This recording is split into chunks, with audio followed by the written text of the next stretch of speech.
So welcome back to part B of Unit 3. I hope you've taken a nice break and you're ready to go again.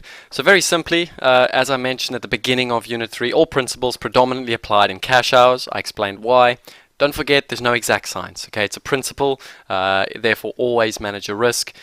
Make sure that if you want to adopt these principles and really learn them, you're going to have to practice. Okay, through observation, through experience, experiencing lots of different situations, you're going to learn more about these principles and ultimately what they all mean. Okay, obviously don't forget all the rules of thumb as I go through them. Make a note of them, write them down. These rules of thumb are really, they come from years of experience, but do bear in mind they are just generalizations. Okay, and obviously each principle will be seen in the number of strategies that we're going to do. We're obviously doing 10 of them in this course, and I will identify all of these principles as we go along. Okay, so the first principle we're going to talk about is relative changes. Now, I've briefly introduced this relative changes concept earlier on in part A. So what is relative change? Okay, well, with regards to the footprint tool, it's particularly important. Okay, note obviously we only use relative change or speak of it when we are using time-based rotations and not the traditional rotation. Okay, now what's wonderful about relative changes, okay, is that a relative change is nothing more than a shift in dynamics, okay, and that shift in the dynamics provides us with a clue and a useful piece of information. Okay, if I can relate this, it's like watching a poker game. It's like that big call where two players are facing off against each other, and suddenly maybe the one player rubs his nose, okay, completely out of character. It gives that telltale sign. That's all that the relative shift is. It's the shift in dynamics, and ultimately when those dynamics change, the clue, okay, and this is what I'm going to show you through every one of the strategies. I'm going to show you that little clue that validates the trade strategy and the opportunity. Okay, the footprint obviously reveals the subtle changes which provides opportunity. Again, those subtle changes are the clues, and it's those dynamics that we need to learn and ultimately take advantage of. Now, in terms of some of the relative changes that we're going to utilize throughout this course, they're going to include volume, delta, price, and time. Okay, so whenever I speak about time or price or delta or volume, always I'm referring to the relative volume, the relative delta, price, and time.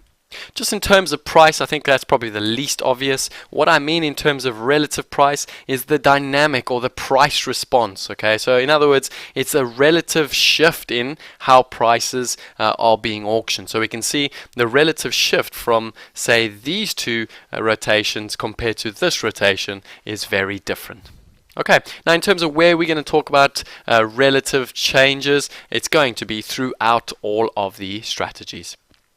Alright, let's move on to the next principle then, liquidity. Super important. Not many people understand the concept of liquidity. So the first thing to say is it a liquidity user or a provider? Okay, a liquidity user is someone that is taking the contracts, whereas a provider is someone that is giving the contracts. Okay. Now it's so important because someone who's using the liquidity is going to be using it for very different reasons than someone who's providing it. Okay, and this is where that sort of nuance comes in. Is that if you want to start to learn to interpret a lot more about the interaction, you need to be answering this question of, what was it? Was it a liquidity user or a provider? Are they passive? Are they aggressive in nature? Okay, the underlying reasons are ultimately super important. Okay, now liquidity obviously determines velocity of price and interaction between buyers and sellers. So what do we mean by that? Like I explained early on, if a market is rotating higher and trending higher, the amount of liquidity or the availability of liquidity will ultimately determine the velocity of price. Okay, so the velocity is just simply the manner in which price is moving between prices or oscillating between prices. Okay, now obviously if there's a lot of liquidity, we're not going to see much velocity. If there's little liquidity, we're going to see those shifts in velocity. Now, the underlying objective of the market, don't forget, it's to provide liquidity to those who require it. Okay, never forget that. Obviously we're all speculators, and I would assume everyone taking this course is a speculator, but at the end of the day, the big players, the big participants, they're there to utilize liquidity and to hedge themselves and to take on spreads and manage their books effectively. So don't forget that the very objective of the market is to provide liquidity to those who require it. Now, as a general rule of thumb, illiquid markets will trend until they find liquidity. Okay, so let me rephrase that. When markets are trending, if they are illiquid in nature, they will continue to trend until they find that liquidity. Okay, why? Because, well, if the market's trending, everyone is ultimately buying. They might be buying to be long, or they might be buying to get out of shorts. But ultimately, that buying will continue to persist until such a time that we run into the desired liquidity. And that's where the concept of liquidity premium comes from. In other words, in illiquid markets, okay, take for example in the housing market in London. Okay, let's say all of a sudden all the buy-to-let guys want to get out, they want to sell their properties. Well, guess what? The property market is extremely illiquid. So how do they get out? Well, they have to keep lowering that price until such a time that someone is willing to be a buyer, i.e. provide liquidity. Okay, when they find that liquidity, they can then offload that asset, and ultimately we get consolidation within the market. Okay, now note, breakout liquidity will be very, very different in a balanced market situation compared to a breakout situation. Okay, so when a market's breaking out, ultimately we're going to see a lot less liquidity being provided. Why? Because we're breaking out of key resistance. There's far less responsive sellers coming into the market providing that desired liquidity. Therefore, we're going to have a far more illiquid situation, and prices can therefore move a lot quicker.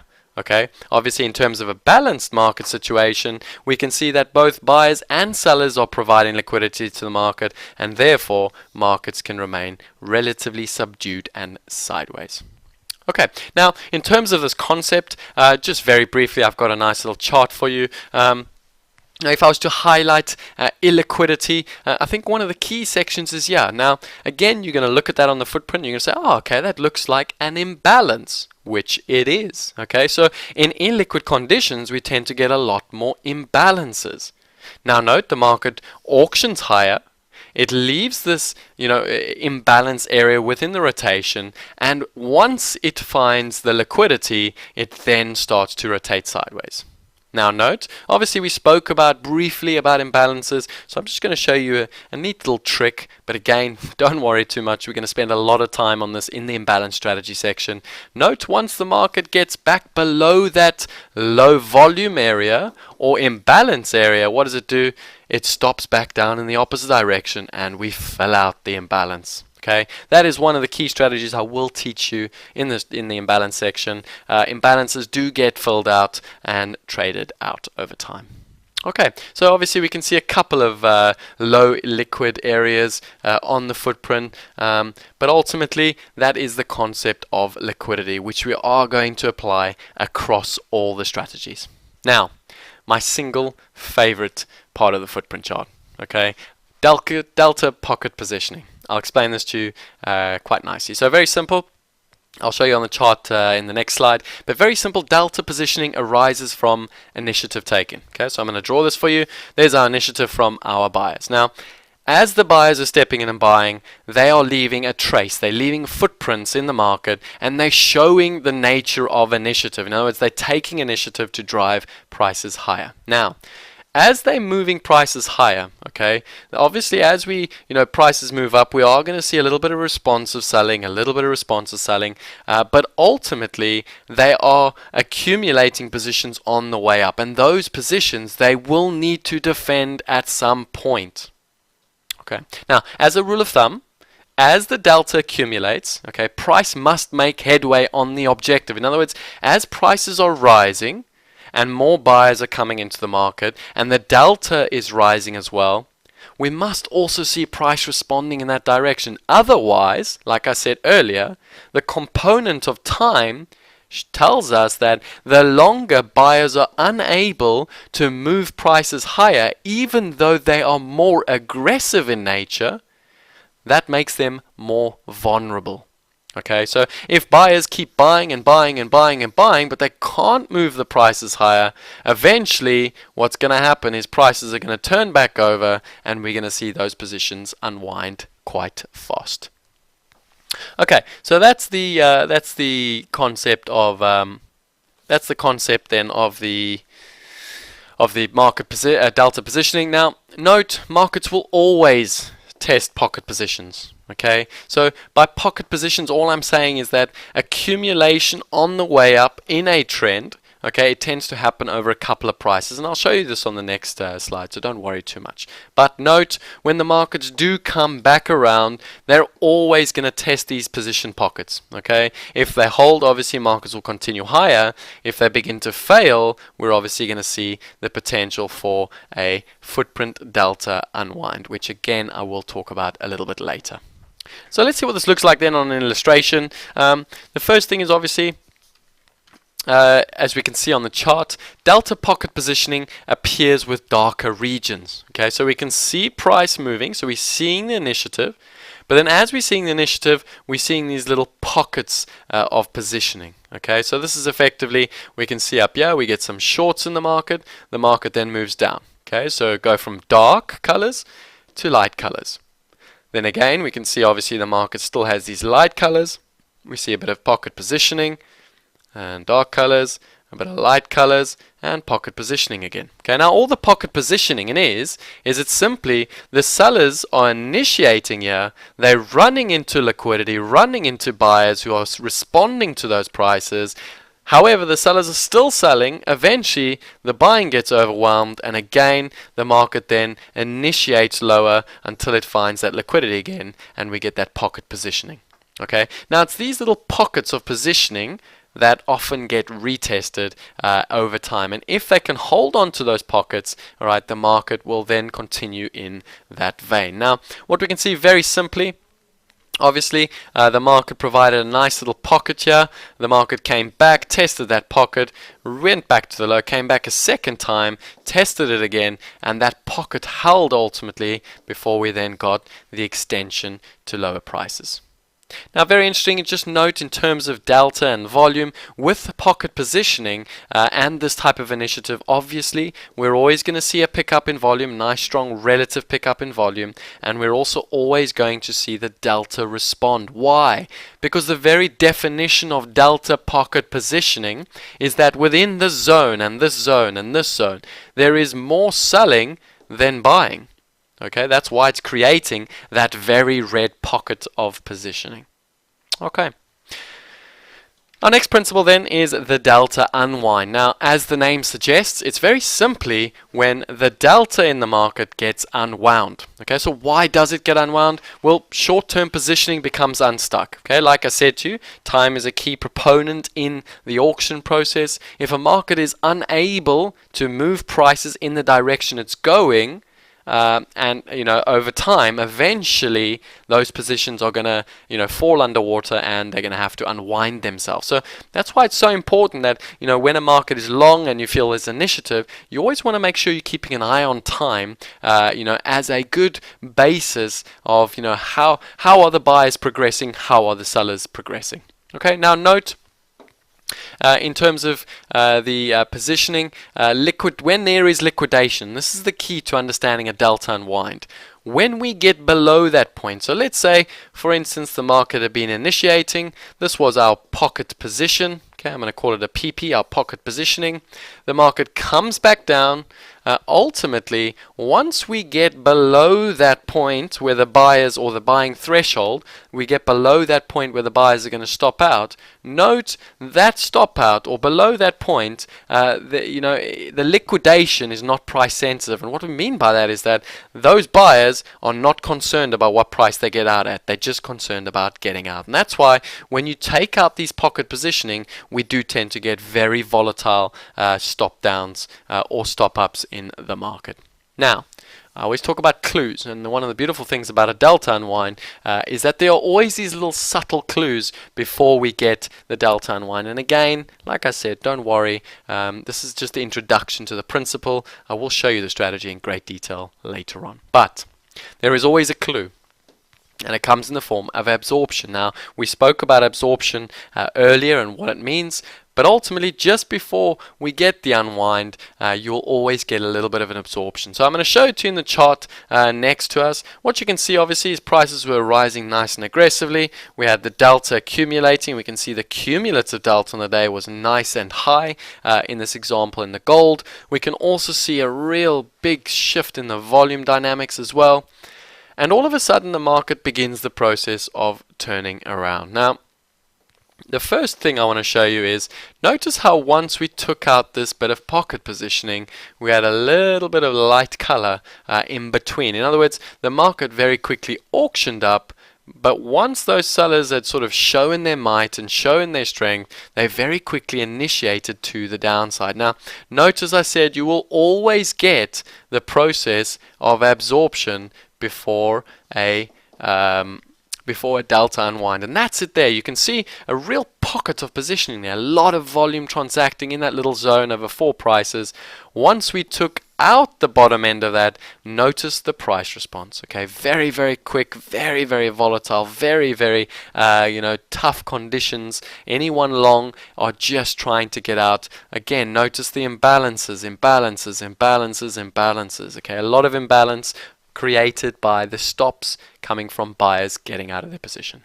Okay, and that's pretty much what the delta unwind is. We unwind this delta that's built up into the position, and ultimately you can see if we look at the delta on the day, it goes from positive 1200 all the way up to positive 1600, and then very quickly reverses as prices sell off to the downside. Now note, as a rule of thumb, an imbalance created by a delta unwind will be filled out. Okay, so what do I mean by that? In the example, we've created an imbalance here. Okay, why is that imbalance being created? It's not fundamental, it's not technical, it's just simply a bit of short-term positioning coming unstuck. As a rule of thumb, at some point this market is going to come back here and it's going to fill out this area. Okay, again, I will show you that a little bit later on when we talk about imbalance strategies. Obviously, we are going to see the strategy a lot in the footprint delta position unwind strategy. Okay, now, bad high, bad low, it's very simple. Okay, a bad high is where a market effectively transacts a high amount of volume at an extreme point. Okay, so a lot of volume is transacted at an extreme point. Now, the reason we call this a bad high and bad low stems from the original concept of auctions, which are what? An auction is to facilitate buyers and sellers between a premium price and a discount price. So by that very definition, we don't want to see a lot of transactional work up here, okay? Because if there's a lot of transactional work at a premium, that's not an effective auction, and we call that a bad high or a bad low, okay?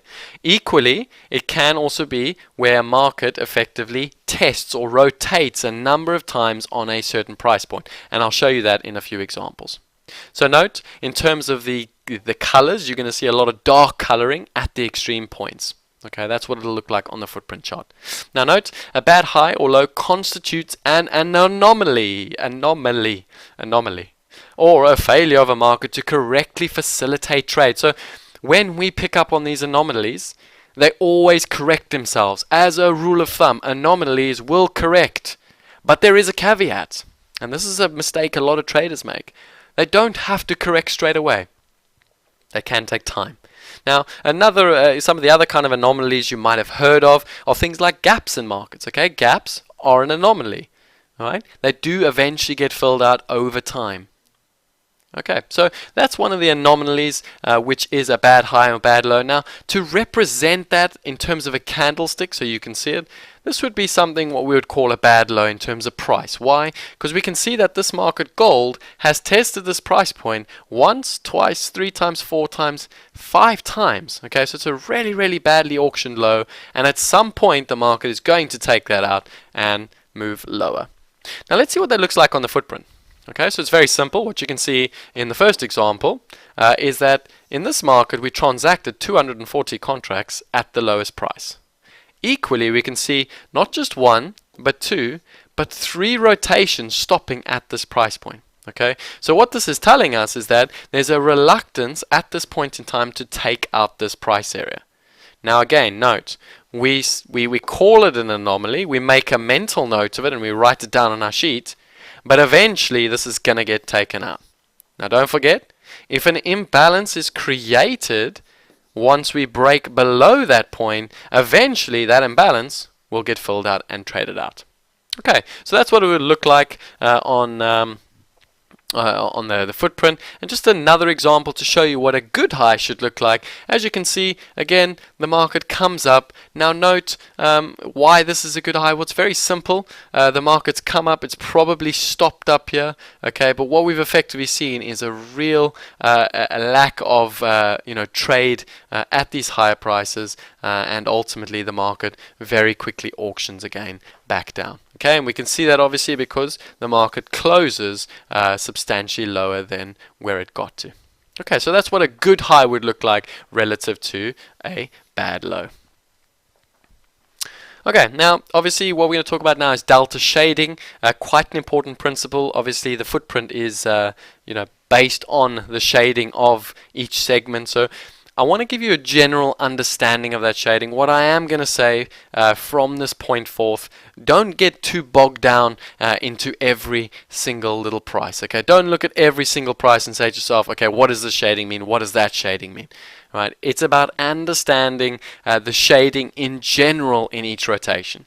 Okay, it's about understanding the shading around key points. Right? So if we have a key breakout, what is the shading looking like at that breakout point? Right, because it's that shading, that recognition of a potential pattern, that's what we're after, because those patterns we can recognize over time in a number of examples. So, delta shading is the relative interaction at each price. Very simply, who wants to buy or who wants to sell more and why. That's what it is, guys. Every single price here represents who wants to buy more versus who wants to sell more. Okay, now, this is obviously, as I said, it's the key element to the footprint. Now, because we can visually represent this, that's why we need to have some sort of an understanding of what the color scheming means. Now, note, like I said, the color scheming doesn't depend on anything other than the strategy you're trying to execute. Okay, so you are going to see very specific color scheming when I show you the auction reversal strategy. You're going to see very specific color scheming when I show you the imbalance strategy. The key is for you to develop an understanding of what kind of color scheming you want to see based on the strategy you're trying to execute. Okay, so what matters most is considering the shading in the context of the strategy. Now, like I said, with an example of a breakout, there should be lighter shading, as definition of breakout suggests liquidity is a premium. Okay, so the principle of a breakout, we take out big resistance, everyone's a buyer, therefore there's no responsive seller. So this section here should be very, very light in terms of the footprint. Okay, now if we know that's what the pattern should be, when that doesn't occur, that's an anomaly. That's something we can obviously go and make a mental note of, because in that instance, that breakout might not be as effective as it should be. Okay, and that's what we're after. Remember, this entire course is not about, having opinions of the markets. It's not about having guesswork. It's simply having an exact strategy and applying it to the market when the market is showing that specific opportunity. Okay, now as another example, when we are in imbalanced markets, you can expect large pockets of dark shading. Okay, so like you can see in the example here, we are in relative balanced area, so we can see dark areas, dark areas. Now, if we sat there and just started interpreting this as, potentially it's a buy, potentially it's a sell, right? We're not going to go anywhere. Right, and that's why what we're going to do when we get to the strategies is we're going to explain the strategies. We're going to spend time developing the strategy, and then I'm going to show you what you should be seeing based on each strategy. Okay, so important thing to remember with shading, it will never be the same. Never, guys. It's never going to be carbon copy. Right? There's just too many different strategies, too much noise for it to be exactly the same. But right, there will be very, very unique similarities that exist. And that's what pattern recognition is all about. It's about finding those similarities and applying it accordingly. Okay, obviously the concept of delta shading and will be applied to all of our strategies. Just a brief word on the cumulative delta. Like I said when we set up the tool, the cumulative delta is simply just the delta being added up over all the rotations. Okay, so if every one of these is a rotation, 1, 2, 3, 4, and 5, the cumulative delta is just simply this delta in this rotation, okay, plus the delta from rotation 2, plus the rotation in delta 3, 4, and 5. And what it does is it's simply just accumulated over the period of a day. Now, the reason this is very useful is because it gives us a very, very good snapshot of what the delta is doing over the course of the day. Now, what I am going to say is be very cautious, and I hear this a lot on our trading floor as well. People assume that because, say, a delta is negative, that the positioning is short. Okay, now factually that is incorrect. Okay, it doesn't mean just because a delta is negative that the market is short. All right, so from day one, get that out of your head, because that's a very dangerous approach to take. All right, what it does mean if there's a negative delta is it means that there has been more selling versus the buying. In other words, there's been more aggressive selling than aggressive buying. That's what it does mean. Now, what I will say, okay, is that if a market is trending and it's showing very clear dynamics in terms of price in one direction, as mentioned, as a rule of thumb, you want to see the cumulative delta rising in the direction of the trend. Equally, if it's a downtrend, you want to see the cumulative delta getting steadily negative over time. In that instance, we can assume that the delta is reflecting the positioning. Why? Because prices are moving higher and higher. Remember, guys, positioning means that as markets go up, right, we're seeing buyers enter and hold position. We're seeing buyers enter higher up and hold position. We're seeing buyers enter and hold up higher. That is what positioning is, okay? Just because a delta is negative or positive does not imply there is positioning. Okay, so what we will do, and I will show you this in unit 4, is I will show you how to set up a histogram of the delta on the day. And what's lovely about that histogram is it's a lovely little bar chart that'll be right here on your footprint. And what you can see is you can see certain divergences between when, for instance, prices are trending, but the delta is going in the opposite direction. Okay, and we will talk a little bit about that in unit 4. Okay, let's move on to the next principle then, accumulation and distribution. Now, I said to you very early on in Unit 3, I said distribution accumulation, okay, or absorption does not equal consolidation, okay? And a lot of people make this mistake. It's not the same thing. Right, because accumulation or absorption is a aggressive thing. It's initiative being taken, whereas consolidation is just simply noise. It's the market oscillating around the mean. Now, the most important thing to be able to do is to differentiate when the market is doing this process of accumulation, okay, and when it is just noise. So when it is accumulating, that's something we need to pay attention to. When it is noise, it's simply just oscillating and consolidating, and we want to try and avoid that.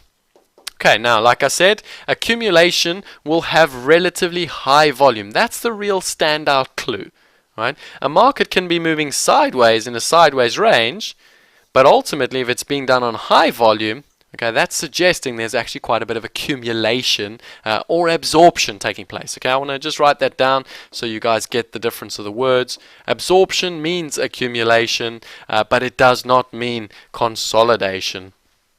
Now, note, as we get this process of accumulation, all right, we call this coiling, or an elastic. Okay, it's a bit like, you know, when you start pulling an elastic back further and further, eventually that elastic is going to snap. Okay, so when you see this process of accumulation or absorption on high volume, this coil eventually needs to trigger a movement in one direction or the other. Okay, and it's that trigger that we're very interested in because it provides, again, very good initiative opportunities. Now, again, like I said to you, I'll show you what the triggers are as we go through the strategies, but the important thing is that you're going to see a shift in dynamic. Now, let's briefly look at the example and I'll show you the little clue here. What we can see, again, the market spent a process of accumulating and absorbing. We could see, obviously, again, note the responsive price action at the low and responsive at the high. Again, responsive at the low, responsive at the low, responsive at the high. So a lot of responsive type price action, no real initiative. Suddenly, bang, initiative steps in. Now, straight away you got to look at that. And, if you were just eyeballing that, you're going to see what the real clue that was there. Okay, if you go and compare all of these rotations, something really sticks out. Okay, and it's this little bit of an imbalance low volume area that sticks out. Okay, so we get this low volume area, it breaks out of this previous little rotation, we get the extension, again run into some real pocket positioning, and the market then comes back, tests that low volume area, fails, and continues in the direction of the trend. Okay, so that trigger there, it was a shift in dynamics, which is i.e. a nice little imbalance as the sellers stepped up and began the process of initiation. Now note the volume dynamic on the initiation, a lot higher, substantially higher in relative terms than the previous couple of rotations. Also note the delta shift, okay? Not a great deal of delta shift, and all of a sudden we see that delta shifting dramatically. Okay, we almost see the delta doubling in relative terms over a period of 4 rotations. Okay, now note in terms of accumulation and distribution, this is the accumulation phase. Alright, and once it snaps, once we begin the process of distribution, we then get the snap and distribute and the initiative. Okay, so as I've said here, rotations will have 100% overlap. Okay, so what we can see is these rotations are all overlapping one another, and ultimately they're filled with a lot of dark delta segments. So we can see lots of dark segments all over this accumulation distribution, and that's really key. Okay, because remember what I said to you, accumulation and absorption does not equal consolidation. We said one of the key differences is that there is high volume. In other words, there are these dark patches. Okay, if there weren't these dark patches, it's most likely a form of consolidation, and that's the key standout. When you see really light areas of sideways trade, it's probably just consolidation. When you see areas where there's quite dark patches, that is absorption and accumulation, and that's something you want to be switched on for the break of either side. Now note, we are going to apply these strategies in, again, the absorption auctioning strategy session, the breakout trading, the initiative drive, and the failed break of support and resistance. Okay, so the next principle we're going to pay attention to is that of tail auctions. Now, to best explain a tail auction is to actually just illustrate it. Now, what it'll look like very typically is that of either an inverse V, as we can see in the first example, which we call an inverse V reversal, and the second would be just a traditional V reversal. Now, the reason it looks like this, or the reason we call it a tail auction, is that when we get initiative to initiative type price response, okay, it will tend to leave a candlestick that looks a little bit something like this. Okay, so in the first example, obviously, that would be the inverse V reversal, and the second example would be the V reversal. Now, the reason we call it the tail auction is simply because we get a big fat tail left on the candlestick. Now, note, obviously, it's very rare to see initiative to initiative type price response. Obviously, as we went through the principle of initiative and responsive, one of the key highlights was that markets tend to move from initiative into responsive, then either back into initiative or into a responsive type responsive price action. It is very rare to see initiative to initiative, and therefore, if we do see initiative to initiative, it does signal out a very important turning point in the market. Okay, so these turning points can last for at least that session, a couple of days, even sometimes a couple of months. So very important to learn this principle, understand this principle, and when we talk a little bit about strategy with regards to this principle, you'll get a better understanding of how you can execute it. Okay, now note, obviously, because it is initiative to initiative, we are going to see a very aggressive nature of the market. Okay, so we have initiative on the way up. I'm just going to draw this here. We have initiative on the way up, and then we have initiative on the way down. Okay, obviously we got the buyers initiating on the way up and the sellers initiating on the way down. Now, because of the initiative in both directions, we are going to see a lot of volatility and high relative volume and delta. Now note, because it's such a key turning point in the market, we do want to utilize a nice dark blue line so that we know obviously it's a key turning point, but also we know it's a key positioning point. In other words, there could be a really good breakout at a future date once we take out that point in the market. Now, as a rule of thumb, and I'm going to explain this on the chart again, as a rule of thumb, what you will tend to see is as we're going up, so as the market's initiating, we might see a couple of imbalances, but eventually we're going to see some darker shading forming towards the extremes. Okay, now what will then happen is the market will run into initiative sellers. Okay, the market will start to turn lower. It will then again run into some really dark shading. Now on the way up, obviously it's buying, so we're going to see some dark blue. Okay, and on the way down we're going to see some dark red. Okay, now on the way up it's obvious you've got sellers that are providing liquidity, happy to get hit. Why? Because they're obviously about to initiate shorts as well, so they're happy to get filled. And then obviously as the market turns back over, this responsive price action in the dark red is simply the buyers that maybe are trying to get out of this very aggressive up move.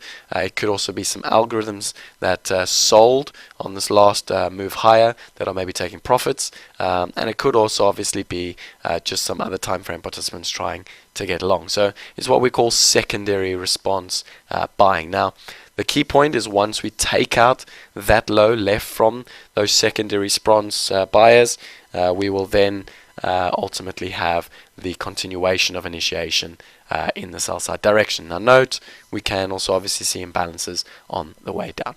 Okay, so that's the rule of thumb. That's the three principles to identifying a tail auction. One, we have initiative. We run into a little bit of responsive selling.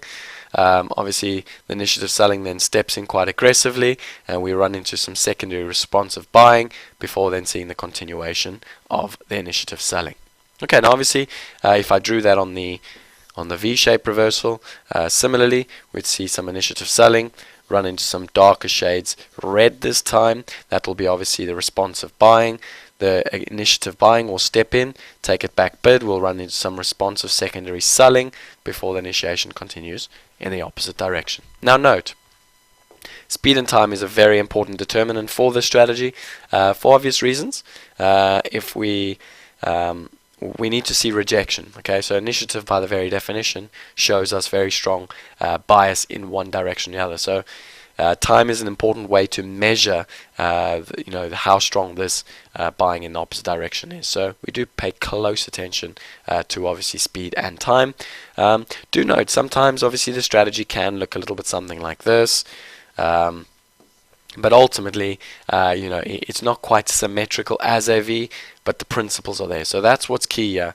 Yes, if we have the more V-shaped or the more inverse V-shaped, they are better examples. But ultimately, so long as they follow the three principles I outlined for you, the tail auction is in play. Now note, time-based rotations will be slightly better and easier to see this. Why? Well, it's very simple. If we had just a normal rotation based, the rotation might close here, the next rotation might open there, and it might continue. Whereas a time based, you're going to see very clearly the rejection and the reversal. Okay, obviously with a time based, what we do tend to sometimes see on the initiative in the reverse is we do tend to see the concept of one-time framing. So again, you're probably going to see that a lot easier on a time-based versus a rotational-based. Okay, do note we're going to see a lot of this in the key auction reversal strategy section. So not to worry, we will spend a lot of time focused on the strategy later on. Let's look at some examples now. Let's get to the charts. So the first example, as we can see, I'm going to highlight the principles for you now, so we can see some real aggressive sell side absorption coming in here. One last little bit down there. Do note then the market goes back bid, so we see the initiative come into the market. We run into those secondary sellers on the way up. Once we take out those secondary sellers, we then see a little bit of a holding pattern before the market then extends higher. Now note, obviously, highest volume of the day, okay, as well as obviously the highest delta. This is to be expected. Why? Because we're seeing initiative in the direction of the sell side and initiative in the upside direction. Okay, now obviously do bear in mind what you will likely see is you'll always see the cumulative delta unwind, so we can see negative 4,200 becomes ultimately negative 1,400. Why is this? Simply because we had initiative to the sell side and then initiative to the buy side. Okay, so that's our first example. Let's take a look at another example. This is a little bit more of a symmetrical V shape. In essence, again, let's highlight the key areas. So we can see a great deal of darker shading, some real sell side aggression come into the market. We then get a little bit of an extension, also a little bit of an exhaustion low here, which we'll talk about in the next principle slide. And but ultimately, once the market goes back bid, we run into those absorption sellers, those secondary sellers. Once we take them out, the market then extends. Note the color difference. Okay, notice the light shades versus the dark shades. Okay, a little bit of an imbalance before the initiative continues to the upside. Also notice, obviously these are 30-minute time frame rotations. Just to highlight that most of these principles can be adopted on any time frame really. But also notice, obviously, the cumulative delta goes from negative 509 to positive 2,000 on the day. Okay. Again, also, for those that are more traditional candlestick traders, this would have been an outside candle. Okay, so you can see it engulfs the previous candle. Again, shows a real strong, initiative off of that low. Notice the blue line as well. And then obviously notice the next candle. We open at the low and we pretty much close towards the high. Okay, another example. Again, our three principles. We can see our real aggressive selling coming in here, darker shades. We then obviously get our bid back up. We then have our last little bit of sell side responsive coming into the market. We then take out that high and the market begins a process of one-time framing. Again, notice the delta. We have all the initiative there, highest delta on the day to the downside, and then obviously the highest delta to the upside. Okay, so again, just really covers those three principles, which are, first off, obviously as the market sells off or rallies, we see initiative. We then run into a little bit of responsive, as we can see here. Once we find that responsive, we're waiting for that initiative to turn back around. We see that responsive on the other side, and once we take that out, we then continue in the opposite direction. Okay, so that's our tail auction principle. Now, the next principle we're going to cover is the exhaustive high and low, and also known as a stop run. Okay, so in essence, it's nothing more than stops triggered. Now, stops can be triggered in a number of ways. Either someone can hit the market and they can take out a number of prices, or they can begin the process of stopping down, where they simply just paying down. Okay. The difference in two is very simple. Someone who hits the market, you're going to see something, probably not yet, but you're going to see a whole bunch of zeros. Okay, so you'll see ultimately something like 230 times 0, 100 times 0, 80 times 0, 150 times 0. Now how this works simply, if someone is stopping out and they need to sell 1,000 contracts, they're taking the liquidity at all these prices, and obviously because they're selling 1,000 contracts, there will be no counter bid. Okay, that's why you see the zeros. So again, as a general rule of thumb, if you do see a number of zeros after each other, not just one, but a number of zeros after each other, that simply shows you stops in the market. As you can see, obviously we do have examples here where we do only see 1 0. That does not imply stops. That's simply just someone sold 53, but there was no buyer at that price. Okay, so now that you know that you can get two types of stops, note obviously when we do have this exhaustion high or low, it comes at an extreme point, and most important, it comes after we've already seen quite an aggressive move. Okay, so all an exhaustion high and low is very simply the market's overextended itself, it's gotten ahead of itself, and it's now, for lack of a better term, is now overbought or oversold. Okay, now most important, as a rule of thumb, an exhausted market does not imply a low or high. Okay, that's a mistake people make. Just because a market's gone too low or too high does not imply that that's the top or the bottom. What it does, however, imply as a rule of thumb is that markets tend to take a break. Okay, so when you do have an exhausted market, it always tends to take a break. Now, that break comes from one of two reasons. One is a little bit of profit taking. Okay, so anyone short in this example wants to take a little bit of profits.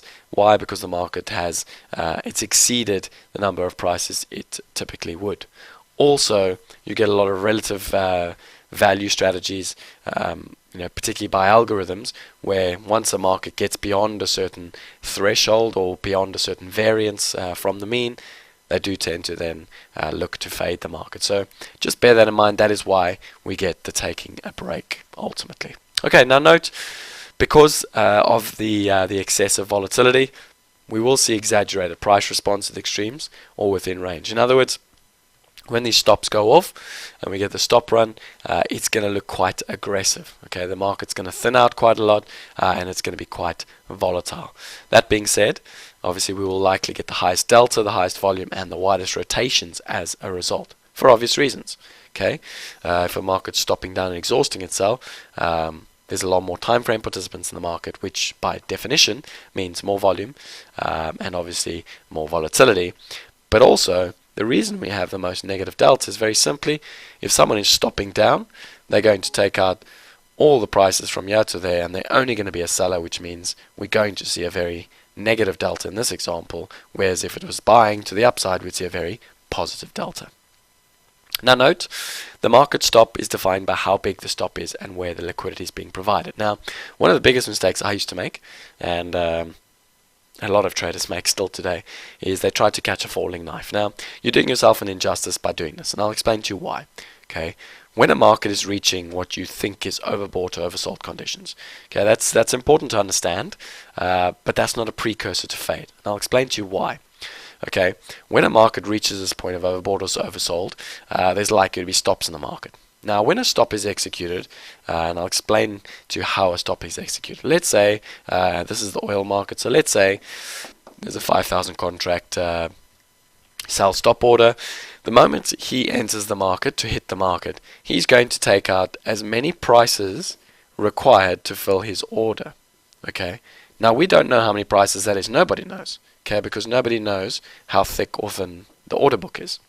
Okay, so if there's a lot of liquidity, he might only require 10 prices to get 5,000 contracts. If it's a thin order book, he might require 30 prices. Okay, so by that very nature, you standing in the way of providing liquidity, you're doing yourself an injustice. Okay, in this trade strategy, you do not need to get the best price. Okay, you do not need to guess. As you'll see in the strategy session, I'm going to show you how to identify this trade strategy and make money from it. Okay, but just bear in mind, the reason you don't try and catch a falling knife is because you don't know where that knife will ultimately stop. Okay, and that's the key crux of what I'm trying to explain to you there. Now note, we will talk a lot about this in the exhaustion high or low strategy, as well as the footprint delta unwind strategy. Now our last principle is all about color lines. Why do we use color lines? It's simple. You want to be able to, or you use color lines so that you can easily, quickly identify what each price represents. Okay, when you look at a footprint, you know if you have different color lines, you can straight away go and say, okay, that's a high of yesterday, that's a weekly low, etc., etc. Okay, so color lines just simply identify a price. Okay, now note, obviously you need to be responsible and keep it up to date. Otherwise, you come in the next session and you're executing off lines that are no longer relevant. Equally, keep it simple and effective and consistent. Okay, that's the mistake I see a lot of people make. They lose consistency in applying this process. Okay, this process will help you tremendously, so do consider the idea of color lines. Now, I'm going to give you a couple examples of the color lines I used, and just to give you an understanding, obviously, when I did adopt this process, it took me roughly, I think about 2 weeks until it became a really good habit. Okay, so what I suggest you do, start off with a couple of lines, maybe 3 or 4 color lines, what they represent to you, maybe even something simple like a previous day high or low, and start building a consistent approach to applying it. Now, some of the examples I have, obviously, daily high and low, I use a brown line. As we can see here, 161.50. For weekly high and low, I use pink. As we can see, 161.88. Red lines I tend to use for key reference points. So if I want to highlight where, for instance, maybe the oil inventories data came out, or maybe where a key piece of economic data came out, it's just simply a color line that I want to reference a certain price. Now, orange shows us high volume areas. As you can see, there's quite a lot of pocket for high volume areas, as we spoke about earlier in this unit, and where there's been high delta absorption. Dark blue is for key breakout areas, or as I mentioned in the last couple of slides, where we have tail auctions. Turquoise is for initiative, where the initiative begins, and again, you'll understand this a lot better why I utilize initiative lines when we get to the strategy on support and resistance, or at least failed break of support and resistance. And then lastly, green lines for imbalances. As we can see, the example of imbalance, when I explain the strategy session on imbalances, what the 3 strategies you can execute are, again, you'll understand why it's effective and important to have color lines. Okay, guys, that brings us then to the end of Unit 3.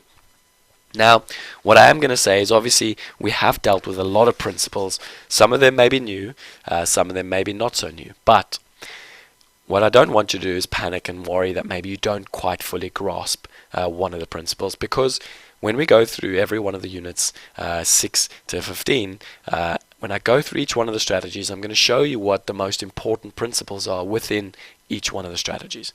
That way, you'll begin to practically apply the principles that we've dealt with in Unit 3. Okay, in Unit 4, we're going to move on to the more advanced elements of the footprint tool, how to set up, for instance, imbalance footprints, as well as some of the other nuances of the tool. Alright, guys, well, I'll meet you up in Unit 4 again.